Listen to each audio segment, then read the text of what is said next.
ce lieu de ta présence. Nous avons besoin de toi. Inonde ce lieu de ta présence. Nous avons besoin de toi. Inonde ce lieu de ta présence. Nous avons besoin de toi. Viens, esprit de révélation, souffle sur nous, souffle sur nous. Viens, esprit de révélation, souffle sur nous, souffle sur nous. Nous avons besoin de toi en cet instant. Seigneur, sois le centre de nos vies. Et comme moi s'élève un chant, une mélodie, témoignant de ta grâce infinie. Nous avons besoin de toi en cet instant. Seigneur, sois le centre de nos vies. Et comme moi s'élève un chant, une mélodie, témoignant de ta grâce infinie. Inonde ce lieu de ta présence. Nous avons besoin de toi. Inonde ce lieu de ta présence. Nous avons besoin de toi. Viens, esprit de révélation, souffle sur nous, souffle sur nous. Viens, esprit de révélation, souffle sur nous, souffle sur nous. Nous avons besoin de toi en cet instant. Seigneur, sois le centre de nos vies. Et comme moi s'élève un chant, une mélodie, témoignant de ta grâce infinie. Nous avons besoin de toi en cet instant. Seigneur, sois le centre de nos vies. Et comme moi s'élève un chant, une mélodie, témoignant de ta grâce infinie. Inonde ce lieu de ta présence. Nous avons besoin de toi.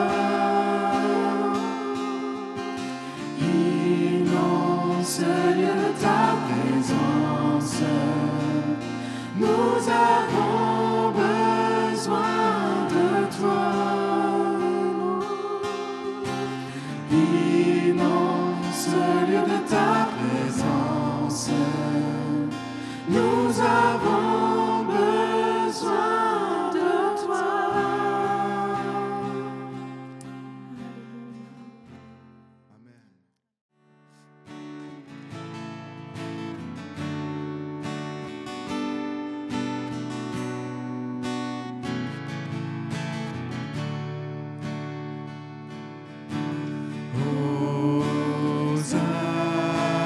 Amen.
Jésus, sois louange, honneur et grâce.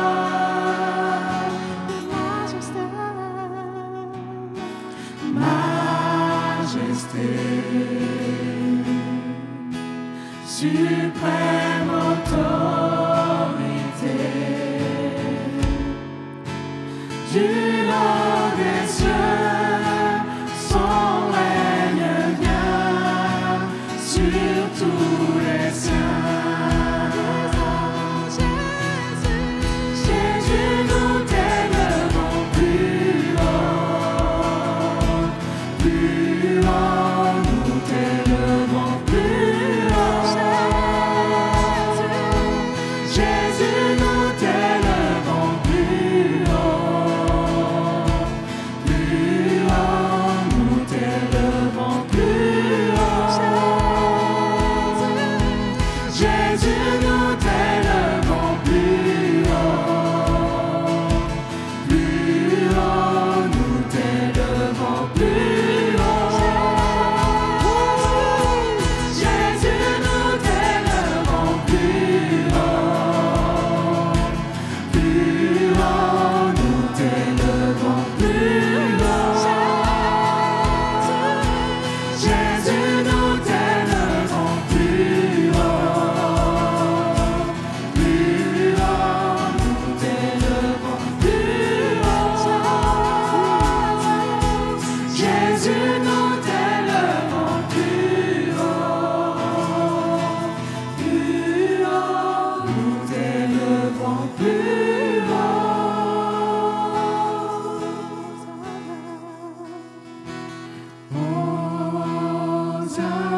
Hosanna, au plus haut des cieux, que notre roi soit glorifié. Hosanna. Rechante-le de tout ton cœur, Hosanna. Hosanna, au plus haut des cieux, que notre roi soit glorifié. Hosanna.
Quand nous sommes en ta présence, nos craintes fuient, elles s'enfuient. Hosanna, Hosanna, tu es le roi, le sauveur, à toi la gloire et l'honneur. Encore une fois, Hosanna. Hosanna, Hosanna, nous t'accueillons parmi nous. Sois le bienvenu, ô Jésus. Hosanna, Hosanna, tu es le roi, le sauveur. À toi la gloire et l'honneur. Hosanna, Hosanna, nous t'accueillons parmi nous. Sois le bienvenu, ô Jésus. Nous t'accueillons parmi nous. Sois le bienvenu, ô Jésus.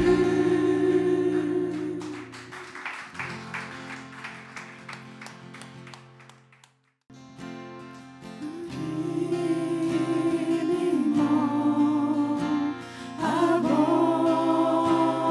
abondamment, bien au-delà de tout ce que tu demandes, au travers de la puissance qui agit en toi. Dieu est capable de faire tout ce qu'il dit, il fera. Il accomplira toutes ses promesses envers toi. Garde ta foi en Dieu, il ne t'abandonnera pas, il fera.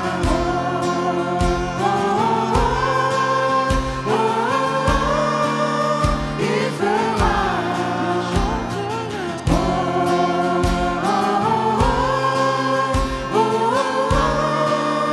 Il fera.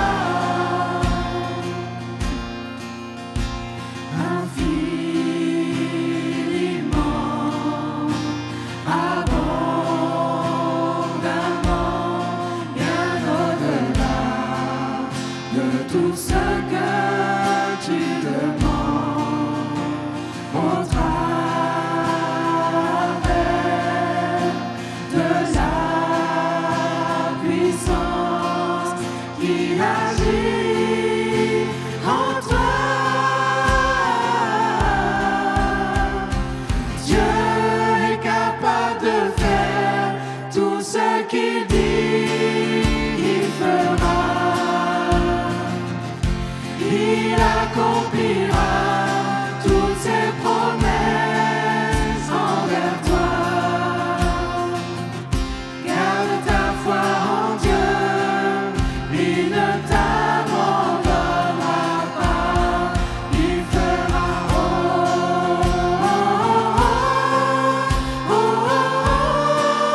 Il fera.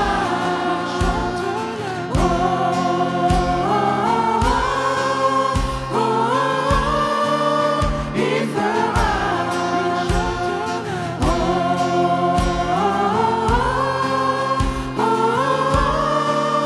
Il fera.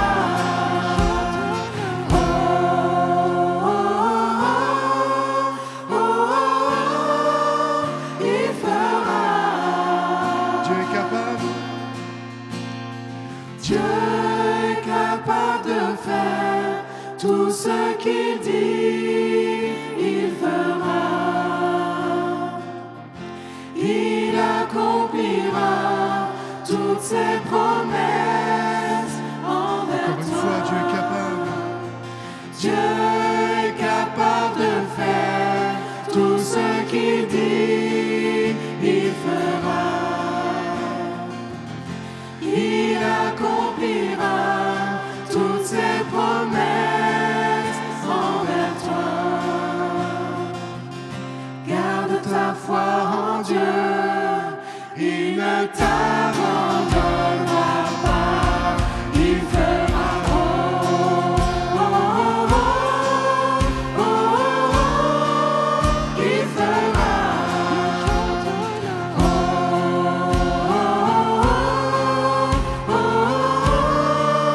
il fera. Oh,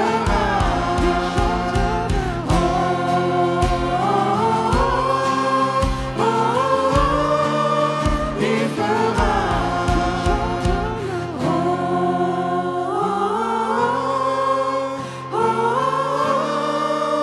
Il fera. Sa volonté s'accomplira. Amen.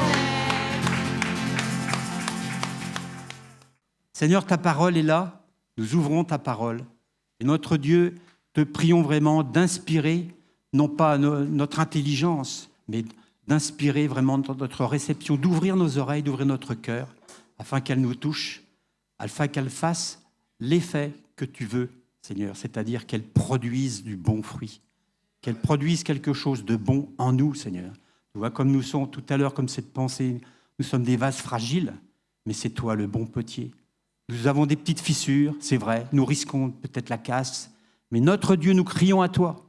Nous voulons, nous demandons, nous te supplions de réparer les brèches, de colmater ces petites brèches, ces fuites, et que tu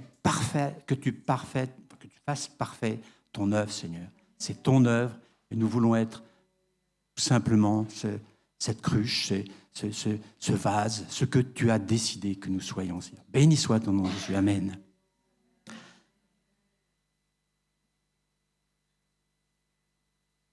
Alors je pourrais dire, je vais simplement lire et puis le Seigneur va faire son effet. Mais c'est bien qu'on médite quand même. Hein. Alors, j'ai trouvé un titre. On va parler d'un disciple avant l'heure. Wow. Ça peut arriver, ça. Alors, il s'agit d'Esdras. Hein, vous connaissez Esdras? Alors, on ne va pas tout lire les 10 chapitres parce que ça sera un peu long. On va juste prendre on va commencer à Esdras 7 à partir du verset 6. On va lire jusqu'au 15 et après on sautera au 9. Alors, Esdras 7, verset 6 à 15. Cet Esdras vint de Babylone. C'était un scribe versé dans la loi de Moïse, donnée par l'Éternel, le Dieu d'Israël. Et comme la main de l'Éternel, son Dieu, était sur lui, le roi lui accorda tout ce qu'il avait demandé. Plusieurs des enfants d'Israël, des sacrificateurs et des Lévites, des chantres, des portiers et des Nétiniens vinrent aussi à Jérusalem la septième année du roi d'Artaxerxès. Esdras arriva à Jérusalem au 5e mois de la 7e année du roi. Il était parti de Babylone le 1er jour du 1er mois, et il arriva à Jérusalem le 1er jour du 5e mois. La bonne main de son Dieu était sur lui.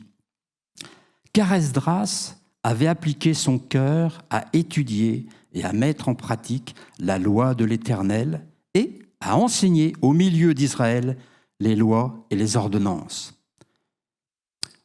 Jusqu'au 15. Voici la copie de la lettre donnée par le roi Artaxerxès à Esdras, le sacrificateur et scribe, enseignant les commandements et les lois de l'Éternel concernant Israël. Je ne vais pas tout lire, rassurez-vous. Artaxerxès, roi des rois, à Esdras, sacrificateur et scribe, versé dans la loi du Dieu des cieux, etc.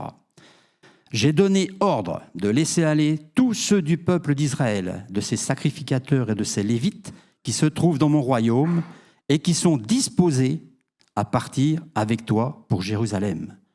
Tu es envoyé par le roi et ses 7 conseillers pour inspecter Juda et Jérusalem d'après la loi de ton Dieu, laquelle est entre tes mains, et pour porter l'argent et l'or que le roi et ses conseillers ont généreusement offert au Dieu d'Israël, dont la demeure est à Jérusalem. Alors, on ne va pas lire tout le reste, et je vais sauter Esdras 9, versets 1 à 8. Après que cela fut terminé, c'est-à-dire il a fait le voyage, il est arrivé à Jérusalem, etc. Après que cela fut terminé, les chefs s'approchèrent de moi en disant : « Le peuple d'Israël, les sacrificateurs et les Lévites ne se sont point séparés des peuples de ces pays. Ils imitent leur abomination, celle des Cananéens, des Hétiens, des Ammonites, des Moabites, des Égyptiens et des Amoréens, car ils ont pris de leurs filles pour eux et pour leurs fils, et ont mêlé la race sainte avec les peuples de ces pays. Et les chefs et les magistrats ont été les premiers à commettre ce péché. Lorsque j'entendis cela, je déchirai mes vêtements et mon manteau. Je m'arrachai les cheveux de la tête et les poils de la barbe, et je m'assis, désolé. Auprès de moi s'assemblèrent tous ceux qui faisaient trembler les paroles du Dieu d'Israël à cause du péché des fils de la captivité. Et moi, je restais assis et désolé jusqu'à l'offrande du soir.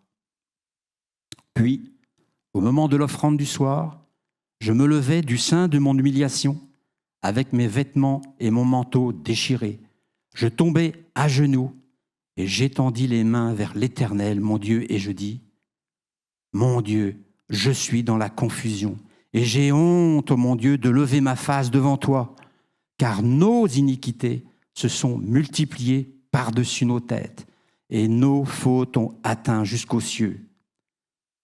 Depuis les jours de nos pères, nous avons été grandement coupables jusqu'à ce jour, et c'est à cause de nos iniquités que nous avons été livrés, nous, nos rois et nos sacrificateurs, aux mains des rois étrangers, à l'épée, à la captivité, au pillage et à la honte qui couvre aujourd'hui notre visage.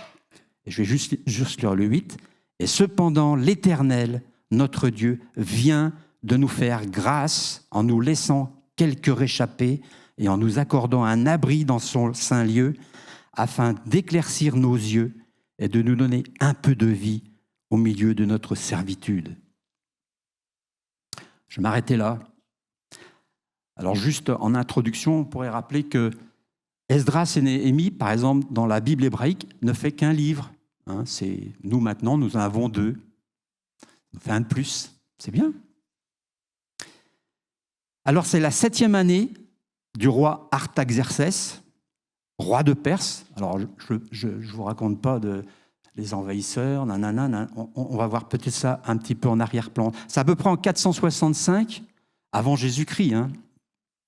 Esdras est chargé par le roi de se rendre à Jérusalem pour enquêter, en fin de compte, sur les conditions de vie et réorganiser la communauté juive. Il dit, je vous lis, verset 25, « Et toi, Esdras, selon la sagesse de Dieu que tu possèdes, établis des juges et des magistrats qui rendent la justice à tout le peuple de l'autre côté du fleuve, à tous ceux qui connaissent les lois de ton Dieu, et fais-les connaître à ceux qui ne les connaissent pas. » Tiens, il évangélisait presque là. Esdras va. Il est muni de lettres de crédit qui lui donnent accès, ça c'est intéressant, à toute l'aide nécessaire. Toute l'aide nécessaire. Et c'est quand même incroyable, parce qu'il y a un petit point, bon, c'est marrant, pour moi, je trouve que c'est amusant, c'est qu'il y a même l'exemption des impôts. Vous vous rendez compte ? Pour tous les serviteurs de cette maison, de la maison du Seigneur. Ça, on voit ça au verset 24. Alors, il s'en va, il conduit et ramène un deuxième groupe d'exilés. Alors, ça se passe 80 ans après le premier groupe qui avait été envoyé par Cyrus avec Zorobabel, Josué, etc. Je n'ai pas pris le passage parce qu'on perdrait du temps. Qui sont rentrés en Juda pour rétablir le culte à Dieu et aussi rebâtir le temple.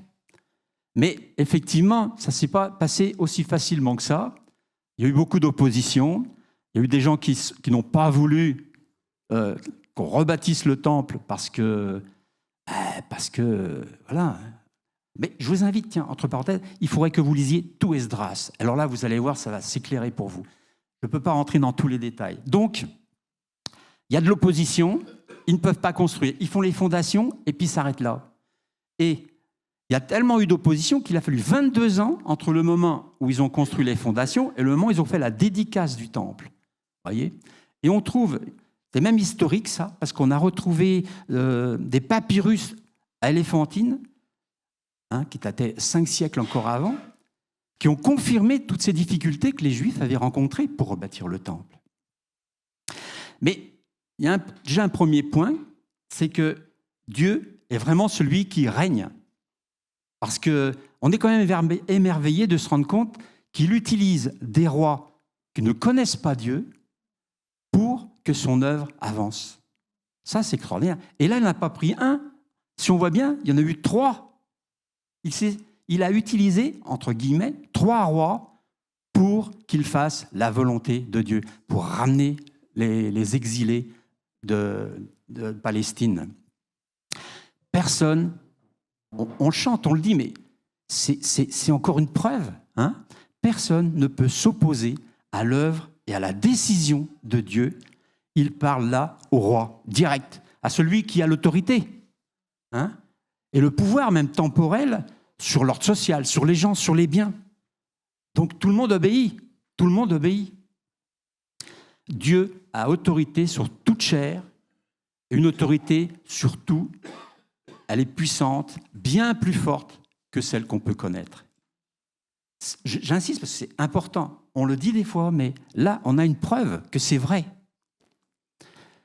On peut dire ça d'après Esdras. Dès le verset 1, il nous est dit « L'Éternel réveilla l'esprit de Cyrus ». C'est l'Éternel qui réveille l'esprit de Cyrus, roi de Perse, qui fit faire cette publication dans tout le royaume. « L'Éternel m'a commandé ». Vous vous rendez compte ?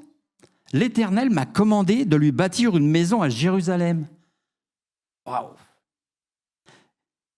Et puis alors, il arrive que, évidemment, ça, on va le retrouver au chapitre 6, verset 14, on l'a pas lu, mais je vous le lis. Les anciens des Juifs bâtirent le temple, en fin de compte, avec succès, selon les prophéties d'Agé et Zacharie. Ils bâtirent et achevèrent. Il y a eu les prophéties qui se sont accomplies. Alors ça demandait du temps, On se rend compte que ça ne se fait pas en 5 minutes, tout ça. Tout ça d'après l'ordre du Dieu d'Israël. Puis c'est passé Cyrus, et puis il y a eu encore Darius, et puis encore Artaxerxès, tous les rois successifs. Incroyable quand même, formidable. 3 rois impliqués par Dieu pour que sa volonté s'accomplisse. Alors, ce que nous avons lu tout à l'heure au début, c'est Esdras, donc il semble vivre à Babylone, sa vie de juif. C'est un exilé, il a été arraché de la Palestine, de Juda, et il a été emmené, déporté. C'est ce qu'on faisait à l'époque. Quand on avait envahi, par exemple, le roi Nebuchadnezzar ou Nebuchadnezzar, c'est le même. Oui, Nebuchadnezzar ou Nebuchadnezzar, c'est le même. Ça dépend là. Mais c'est ce qu'on faisait. On envahissait un pays. On prenait tout l'essentiel, on laissait que les pauvres, tous ceux qui pouvaient rien être, et on les utilisait ailleurs pour augmenter sa richesse et son pouvoir et ses biens, etc. Donc, tiens, vous savez pourquoi, en fin de compte, là, c'est marrant parce que ils ont été exilés, donc de force. Mais pourquoi ? À cause de l'infidélité à Dieu.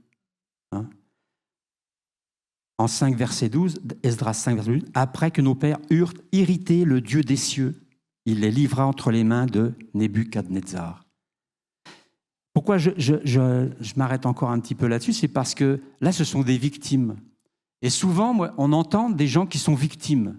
Ils sont victimes. Alors c'est vrai, des gens qui n'ont rien demandé, ils subissent, ils sont les victimes de quelqu'un d'autre. Mais là, les victimes le sont à cause de leur inconduite ou de leur infidélité. Ils sont victimes, mais ils ne sont pas tellement innocents. C'est un peu... Ils ont recherché le problème, quoi. Ils ont désobéi à Dieu. Ils se sont tournés de Dieu. Alors le statut de victime, des fois, ça a une petite part de responsabilité. Je ne dis pas tout le temps, mais ça peut arriver. Ça peut arriver. Surtout nous, si on crée des infidélités vis-à-vis de Dieu. Là, on se met dans des situations difficiles. Alors notre Esdras, je ne l'ai pas lu, mais je vous le dis, c'était pas n'importe qui, c'était un descendant d'Aaron, le frère de Moïse. Il y a toute sa généalogie. Hein, on lit ça en 7, verset 5. Ce n'est pas un hasard. Le choix de Dieu s'est arrêté sur quelqu'un de précis. On voit qu'il a une continuité, le Seigneur. Il ne fait pas les choses au hasard. Il y a vraiment une vision. Il y a une continuité dans toutes ses œuvres. Et puis alors lui, c'est un scribe. On nous dit un scribe. Alors il est bien au fait de s'arranger. C'est un lettré. Il est chargé de transcrire la loi et les textes sacrés. Hein, vous trouvez ça en Esdras 7, verset 10. On apprend ce qu'il fait et il enseigne au peuple.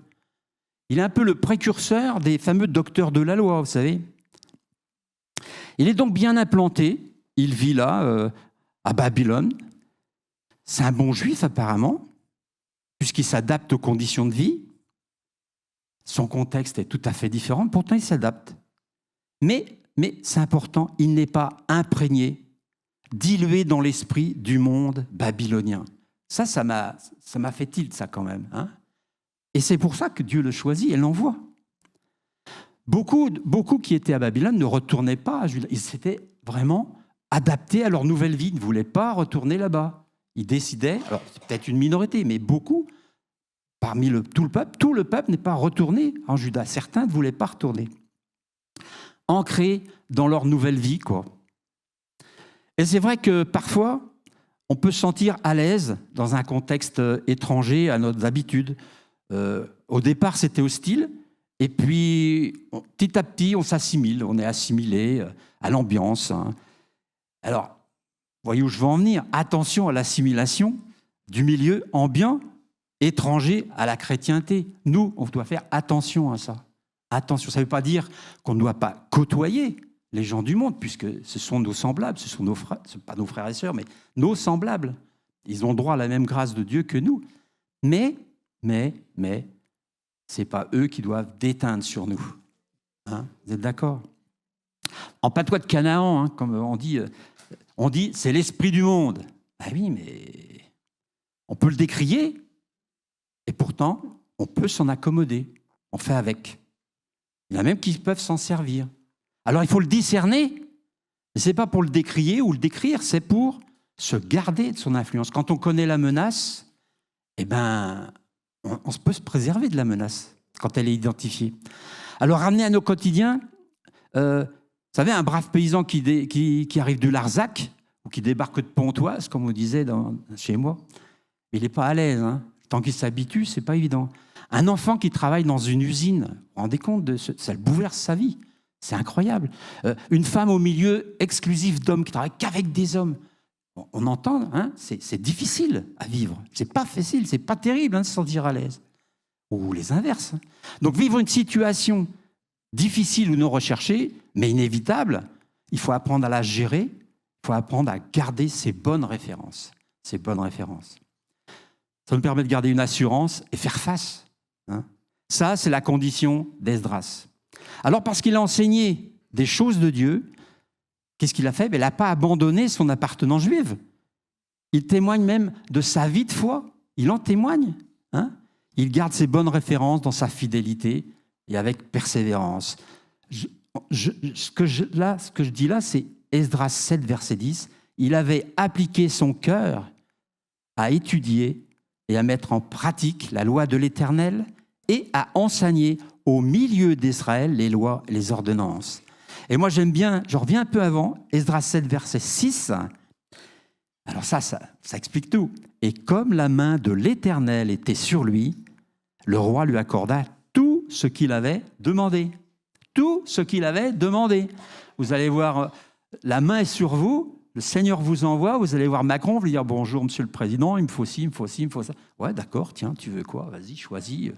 Pas de problème. Ouais, tu veux ouvrir 25 églises à Charleville, mais pas de problème. Tu veux de l'argent? Qu'est-ce que tu veux? Je vais faire une loi pour. Parce que il avait fait ça, le roi. Une loi pour. Hein. C'est extraordinaire, quoi.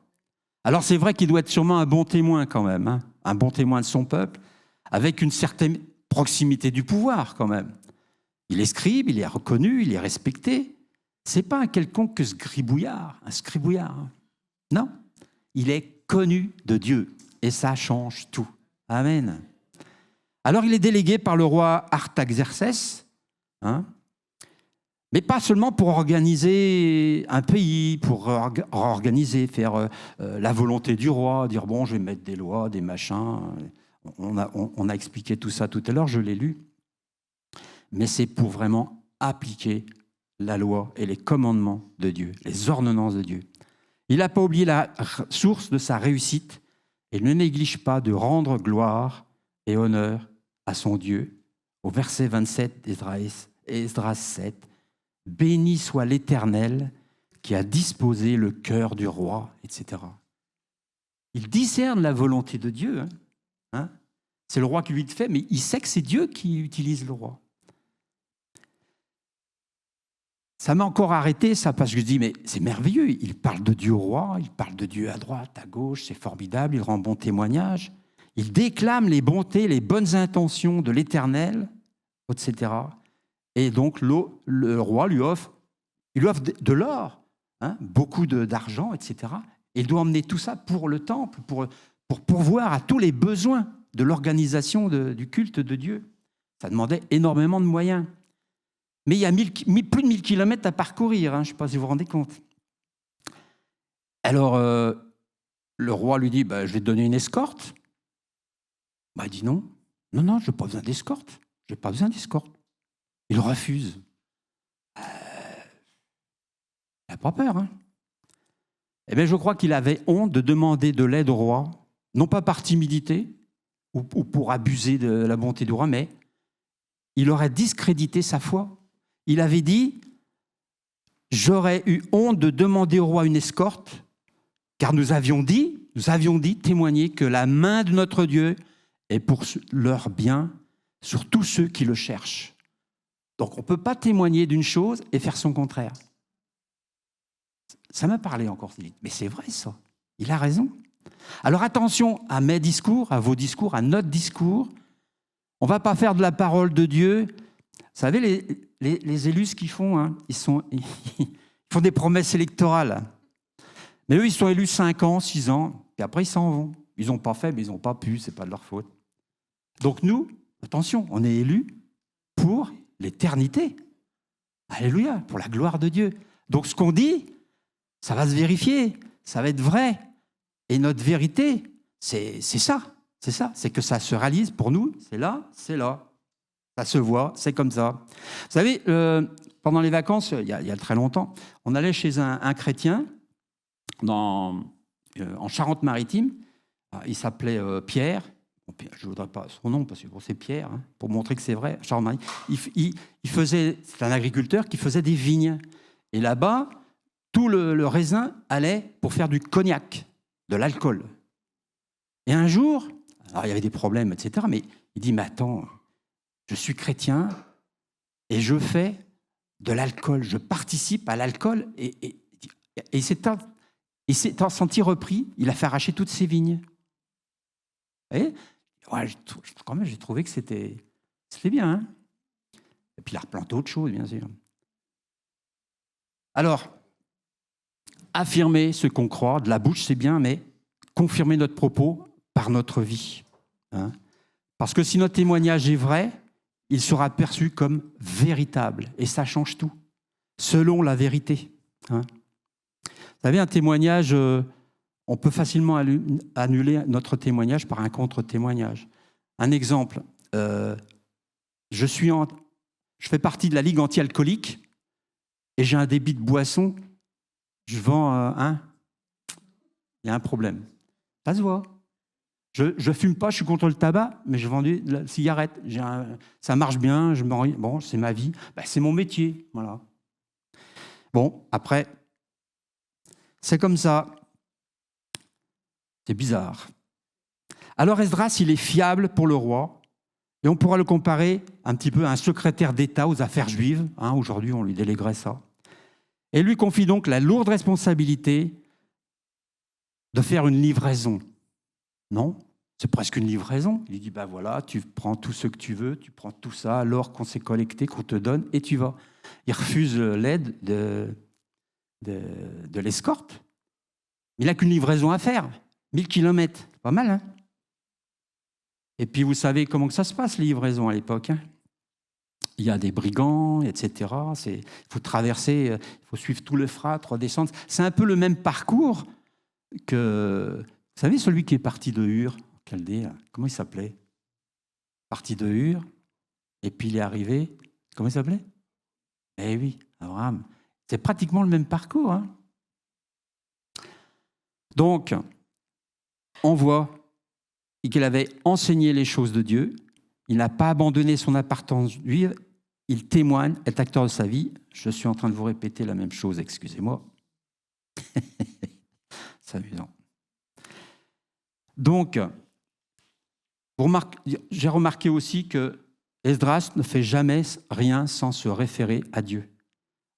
Esdras 8, verset 23, il dit « C'est pour cela que nous jeûnâmes. » Eh oui, il faut jeûner. Et que nous invoquâmes le Très-Haut, le Dieu vivant. Et il nous exauça. Alors il jeûne. On pourrait s'attarder sur les effets du jeûne, hein, ou ses implications, son but, son déroulement. Bon, enfin, avant midi, c'est pas un bon apéro, hein, le jeûne. Bon, enfin, c'est une blague. Alors il jeûne, car le seul qui peut pourvoir à son inquiétude, à ses véritables besoins de sécurité, etc., c'est le Dieu qu'il a mis tout en haut. Il l'a élevé comme prince, comme roi, comme seigneur, et donc il n'y a que lui qui peut vraiment... Ce n'est pas le roi qui a les pouvoirs matériels, c'est son Dieu qui va, voilà. Et il compte réellement sur Dieu. Alors cette caravane de 1700 hommes, à peu près, ils vont marcher 4 mois. Je ne sais pas si vous aviez remarqué, mais pour ça j'avais lu, 4 mois. C'est pas rien, hein, avec toutes les difficultés. Et tout se passe bien. Ils arrivent à destination. Ils ont de l'or, etc., hein, qui ont été consacrés au temple. Donc, c'est important. Il a vraiment une persévérance. Il a une grande persévérance. Et l'engagement d'Esdras, on voit que ça tient la distance, pour faire un petit jeu de mots, un petit rappel, ça tient vraiment la distance dans le temps et dans les kilomètres. Hein. Nous, enfin moi, des fois, on pourrait aller à Paris facilement, hein, 2h30, on y va, on revient. Mais si on n'a pas une motivation profonde et réelle, on ne va pas, on n'y va pas. Et c'est ce qui se passe, c'est sa motivation. Et lui, il va faire plus de 1000 kilomètres. Parce que Dieu l'a motivé et mandaté pour cela. Ah. Les motivations, je ne vais pas trop m'attarder, mais les motivations, des fois on se dit, j'ai pas envie d'aller là, j'ai pas envie de faire ça. J'avais mon petit-fils qui était là, et puis mercredi, je dis non, moi j'ai une réunion, il faut que j'aille à la réunion de prière. Non, papy, tu n'y vas pas. Je dis, je peux pas, je me suis engagé, on m'attend, j'y vais. Non, mais tu dis que tu... non, tu peux pas, de toute façon, le pasteur n'est pas là. Non, tu vas pas. Je dis, si, j'y vais. Il était estomaqué. Il y avait la motivation de venir. Et heureusement que je suis arrivé, alors avec 15 minutes ou 20 minutes de retard, excusez-moi, je suis navré. Mais heureusement que je suis venu quand même. Vous voyez ? Donc, il faut une motivation. Et des fois, nos priorités, elles sont chamboulées. Notre nord spirituel, il est perturbé par des interférences électrico-magnético-spirituelles, je ne sais pas, peut-être. Alors, on peut enquêter là-dessus, hein, nous-mêmes, hein, réfléchir un petit peu si on a toujours, quand on a notre engagement, quand on a notre motivation profonde, est-ce qu'on va le faire? Est-ce qu'on va aller jusqu'au bout, faire le voyage, même si c'est coûte, même si le gamin il dit non, tu n'y vas pas, papy. Il avait toutes les bonnes motivations. Non, on va faire ci, on va faire ça. Non, tu n'y vas pas. D'accord? Voilà. Et je voudrais aussi vous dire que Esdras fait preuve de générosité parce qu'il se donne à l'œuvre de Dieu pour entrer dans les œuvres. En fin de compte, c'est Dieu qui les a préparées d'avance, hein, ces œuvres-là. Hein. Alors, étape par étape, bien sûr, parce que Dieu lui ouvre les accès un par un. Une chose à la fois, un pas à la fois. Il s'est juste engagé, il était formé, et puis il agit en pleine connaissance du but à atteindre. Et ça, c'est important. Esdras, c'est vraiment un exemple pour nous. Pourquoi c'est un exemple? Parce qu'il était de la même nature que nous et qu'il si on considère ce qu'il a réalisé, eh ben c'est possible pour nous aussi, à notre façon. Alors, je m'arrête encore une fois, je m'arrête souvent. Hein. Si je m'arrête trop, vous me le dites de ne pas stopper trop longtemps. Donc, c'est possible pour chacun de nous de suivre l'exemple d'Esdras. Vous savez comment il y arrive? Il a une méthode. Il lit la loi de l'Éternel. Il la lit. Pour la connaître, c'est mieux, c'est pas mal. Il l'étudie. Il l'enseigne, donc c'est qu'il l'a étudié. Il ne peut pas dire n'importe quoi, il ne peut pas se contenter de réciter. Mais je crois surtout que le plus important, c'est qu'il la médite. Il la médite. Vous savez, je repensais au psaume 1. Il est comme cet arbre planté près d'un courant d'eau. Son feuillage ne se flétrit point. Il donne du fruit en sa saison. Tout ce qu'il fait lui réussit. Et pourquoi? Parce qu'il ne s'assied pas en compagnie du moqueur, mais il médite la parole de Dieu jour et nuit. Bon, de temps en temps, il dormait quand même, je pense. Il la médite, c'est-à-dire, ça vient de s'exercer. Il exerce sa réflexion, il réfléchit. Son intelligence, il la met pour réfléchir. Il y pense, il la ressasse. Et il laisse surtout l'opportunité de se faire pénétrer par la parole de Dieu, par la pensée de Dieu, par l'esprit de Dieu. Hein, c'est l'arbre qui puise vraiment l'eau de source. Vraiment, il est vraiment de cette trempe de bon serviteur qui joue un rôle prépondérant dans le rétablissement d'Israël. Il fait sa part. Il fait sa part. Il s'acquitte de sa mission. Esdras 9, verset 1, le peuple, là, il arrive, donc il est arrivé, c'est ce qu'on a lu en 9. On vient lui dire, le peuple, il imite les abominations des Cananéens, etc. Des 8 peuples qui l'entourent, en fin de compte, puisqu'on les cite. Comme si le nombre décidait de la vérité. C'est parce qu'ils sont nombreux, ceux qui ont raison. Non, je ne crois pas. Alors, il a fait un long voyage, très fatigant. Il espérait quand même apporter sa contribution au rétablissement du culte voulu par Dieu. Même, il devait être même satisfait de ce voyage, content d'avoir accompli vraiment sa mission. Hein? Et puis, paf, on vient lui dire, waouh, tu sais pas, le peuple, ça va pas. Hein? Il a désobéi totalement, il est totalement hors des clous, là. Ça va pas. Hein? Tout est remis en cause. Tous ses efforts, ça semble vain. Parce que comment Dieu pourrait fermer les yeux et accepter, agréer de rétablir son culte sur des bases pécheresses? Ils ont totalement tourné le dos à Dieu, là. Le Dieu saint qui exigeait tant de préparatifs, de purification. Vous avez déjà eu l'occasion de lire. Hein. Les purifications, c'est important. Il faut se laver, il faut faire ceci, il faut faire cela. Dieu ne peut renier ses commandements, c'est clair. Donc, ce peuple a épousé des femmes étrangères. On dit, oh, c'est tout. Il a épousé des... Oui, mais attendez. C'est qu'ils ont introduit des dieux étrangers. C'est ça. C'est pas le fait d'avoir épousé une femme étrangère, c'est qu'ils ont introduit des dieux étrangers. Ils adorent des dieux qui sont autres que l'Éternel, leur Dieu. Tu aimeras ton Dieu de tout ton cœur, etc., etc. Tu n'auras aucun autre Dieu devant ma face. Et eux, boum. C'est ça qui est grave. En fin de compte, le loup, il est dans la bergerie. Et puis tout le monde s'en est accommodé. Voilà. Les Juifs se sont laissés absorber, influencés, même par les colons. Alors, il y en a qui étaient venus d'Élam, de Suse, etc. Donc, la justice de Dieu, sa sainteté, passe-t-elle par l'acceptation de la transgression? Ben non, tu racontes n'importe quoi, Jacques. Pourquoi je dis ça? C'est parce que moi, j'ai déjà entendu, peut-être vous, quand il y a quelqu'un qui n'est pas conforme à ce que nous on croit, on pense, ça arrivait dans ma famille, eh ben, fais comme tu veux, ça te regarde, de toute façon on t'aime comme tu es. Bref. Ça, on le dit des fois, ou on l'entend. Mais cette phrase, elle est inconnue de Dieu.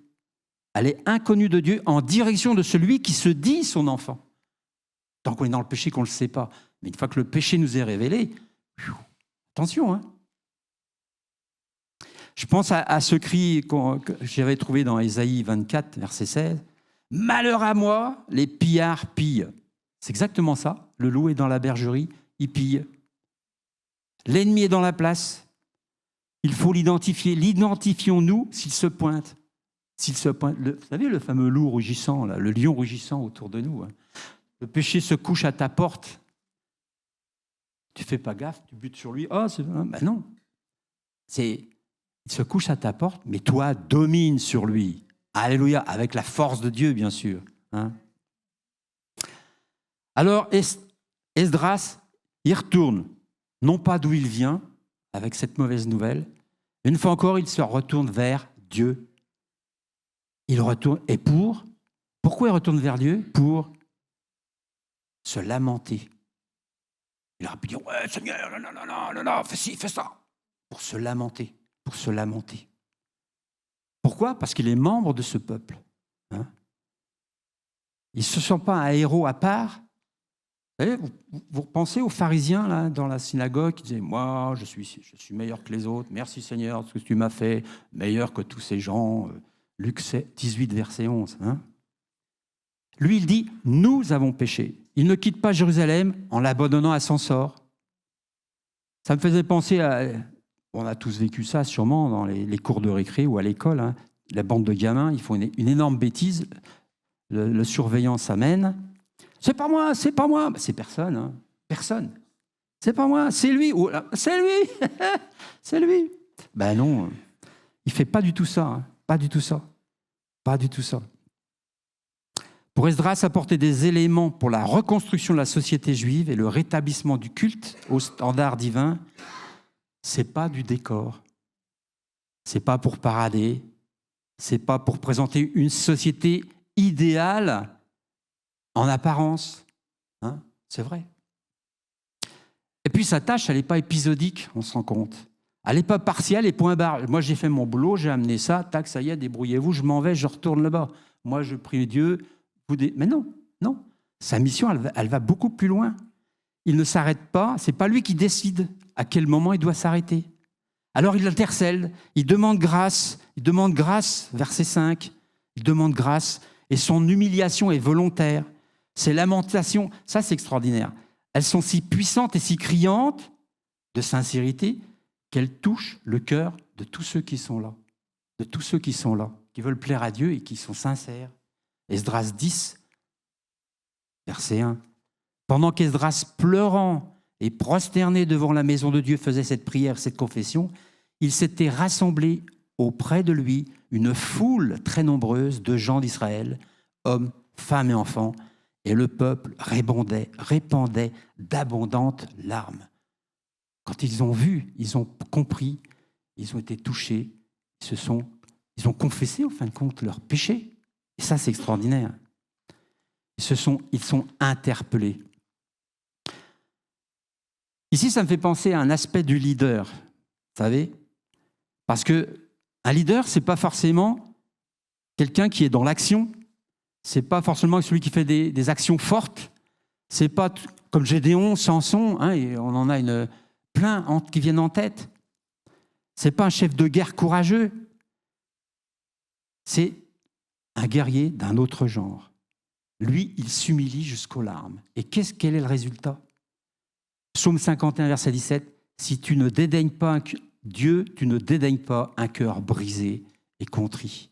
Ça a plus de force et de résonance dans les oreilles ou dans le cœur de Dieu, quelqu'un qui s'humilie et demande pardon et reconnaît son erreur et sa faute.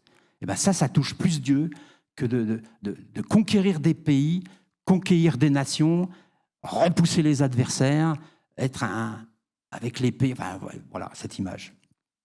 Donc, c'est incontournable, mais très efficace pour que Dieu s'approche plus de nous, plus de lui, ou de moins qu'on le sente beaucoup plus près. Il va témoigner de sa présence encore plus fort. Vous savez, j'aime bien, il y avait bien un chant que j'aimais bien. « Avec Dieu, nous ferons des exploits ». Hein, on connaît tous ce chant. On a envie de faire des exploits. J'ai envie de faire des exploits. On le réclame, on le désire, mais je me demande des fois si je ne brûle pas les étapes. Je brûle des fois un peu les étapes, à la lumière de ce que je viens de lire. Les exploits ne sont, alors là je ne dis pas tout, jamais l'objectif du serviteur.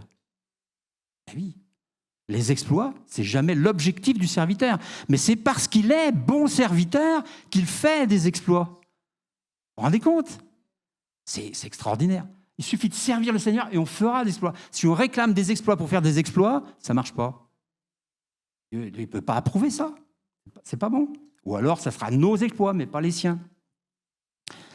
Le néophyte, celui qui ne connaît rien, il pense que le leader, c'est toujours celui qui marche en avant, mais qui reçoit aussi les récompenses. Oh, c'est lui le chef, hein. Bon, on connaît ça. Ou l'honneur, c'est celui qui est sur l'estrade. Hein. Mais on se rappelle aussi que s'il est devant, c'est qu'il prend pas mal de coups. Et puis, il doit tirer les autres. Il doit s'écorcher sur les premières ronces. Il lutte avec et pour les autres. Hein. Alors, l'exploit, il est de ramener ce peuple sous le regard de Dieu. Ramener le peuple sous le regard de Dieu. Ça, c'est un exploit. Parce qu'il était tellement loin, il s'éloignait tellement, il était perdu, ce peuple. Alors, ça ne se passe pas brutalement. Il est dit au verset 13, ce n'est pas l'œuvre d'un ou 2 jours. Ça va demander du temps. Le peuple va prendre sérieusement le temps nécessaire pour rétablir le lien de confiance avec Dieu. C'est pas en catimini, avec une simple petite prière de repentance, et puis il continue.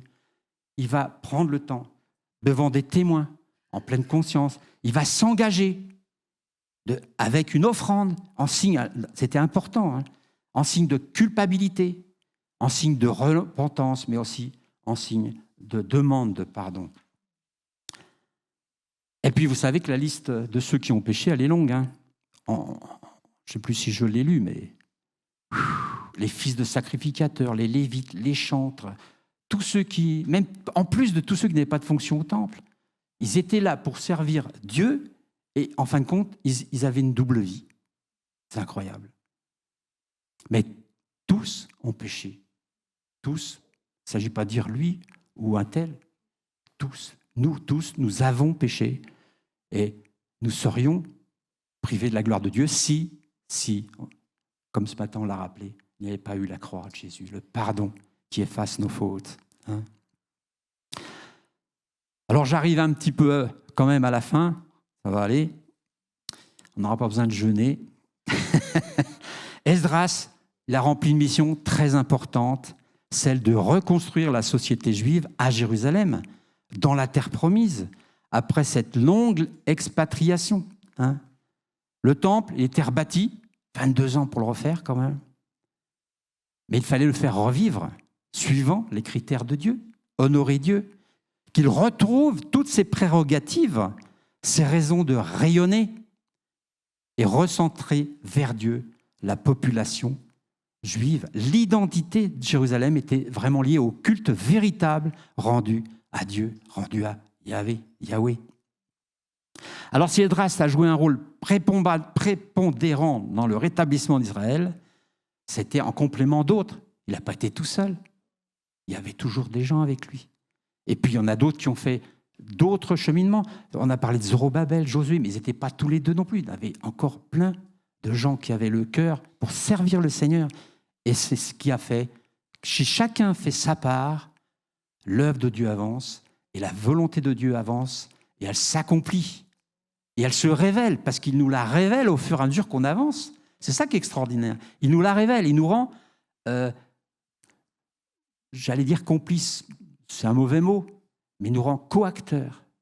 Ça, c'est une grâce quand même. Lui, je rappelais ça l'autre fois à la réunion de prière, mais c'est vrai, un Dieu d'éternité qui a toujours existé, qui existera, éternel. Nous, on vit ça. Hein. Si vous vivez 100 ans, j'irai à votre centenaire, hein, vous m'inviterez. Nous, on vit ça et il nous fait la grâce de se manifester et de nous dire, bah tiens, tu as un petit pas à faire pour moi, là. Ma volonté, c'est extraordinaire quand même. Hein? Il pourra tout faire, mais non. Il dit non. Tiens, tu veux me servir, tu m'aimes, fais ce que je te demande, simplement. Tu fais un pas, un deuxième pas, et puis alléluia, ça se passe bien. Donc, comme je le disais tout à l'heure, mais il ne s'est pas arrêté à cette livraison. Il aurait pu dire, ça y est, c'est bon, moi j'ai fait ma part. Il a continué. Quand il a vu l'état de délabrement, il a dit non, je ne peux pas aller. Seigneur, il faut absolument que ce peuple revienne à toi. Il a joué une forme de leadership. Et ça a marché. Ça a marché. Pour les gens sincères, une fois de plus. Et il est toujours, on le verra dans Néhémie, enfin on ne le verra pas là, mais il est encore là. Il est encore là, toujours là. Quand Néhémie reconstruit la muraille, vous vous souvenez, on a eu un message là-dessus. Et ça aussi, ce n'était pas été facile, c'était difficile. Quand Néhémie reconstruit la muraille de Jérusalem, pour finaliser toute l'œuvre de reconstruction voulue de Dieu, eh bien, on retrouve Esdras. En Néhémie 8, versets 1, 2, 3, on peut lire, on peut prendre 3 minutes de plus. Hein. Néhémie 8, allez, on va lire 1, 2, 3. Alors tout le peuple s'assembla comme un seul homme sur la place qui est devant la porte des eaux. Ils dirent à Esdras, le scribe, d'apporter le livre de la loi de Moïse, prescrite par l'Éternel à Israël.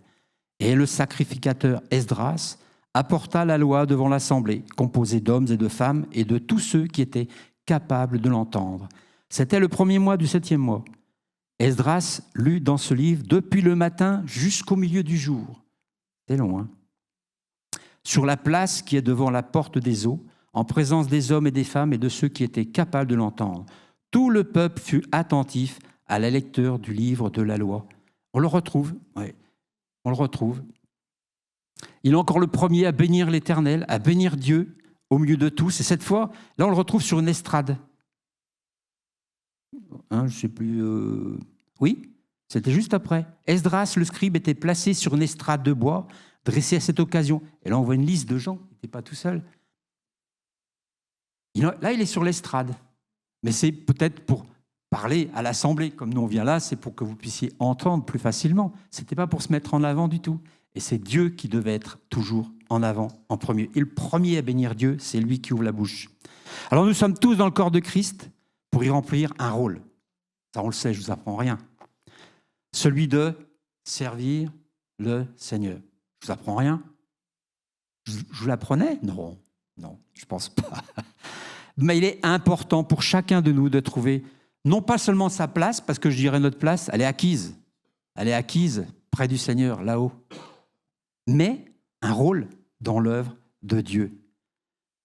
Si on se souvient des petites choses qu'il nous a confiées, les dons, les fameux talents, eh bien, on va recevoir de plus grandes. Enfin, moi, modestement, j'aimerais bien qu'il me confie des choses un peu plus grandes, même si des fois, ça me fait trembler.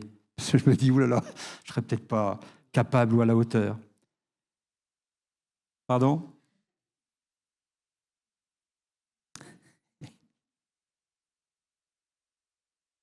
Donc, voulez-vous en recevoir des plus grandes ? Et l'œuvre de Dieu va s'accomplir. La Bible est remplie de serviteurs fidèles qui ont réussi. Donc ça nous encourage, ça m'encourage ainsi à faire quoi ? Des exploits ? Non ? Le servir pour faire des exploits, que je disais tout à l'heure. Alors les exploits, ce seront peut-être seulement aux yeux des hommes.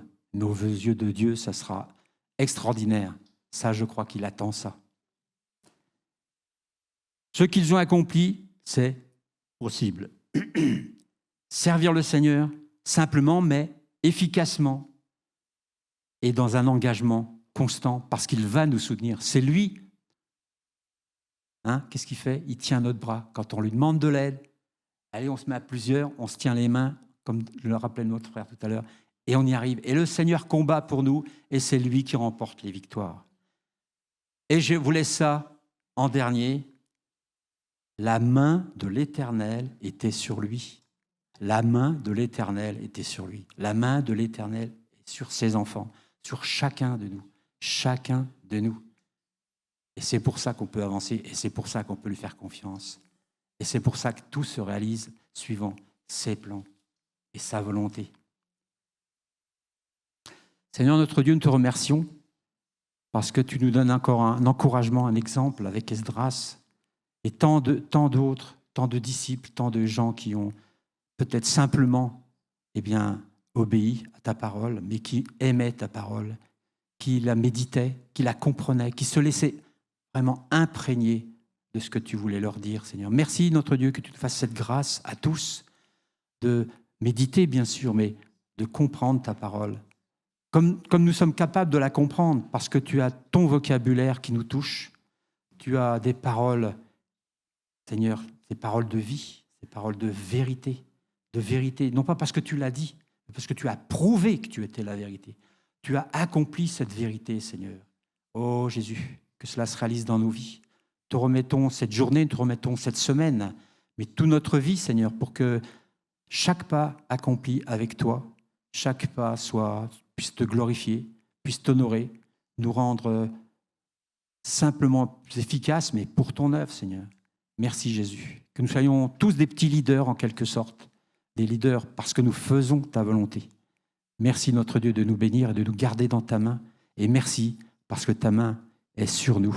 Et tout peut nous réussir tant que tu es avec nous, Jésus. Gloire à Dieu. Amen.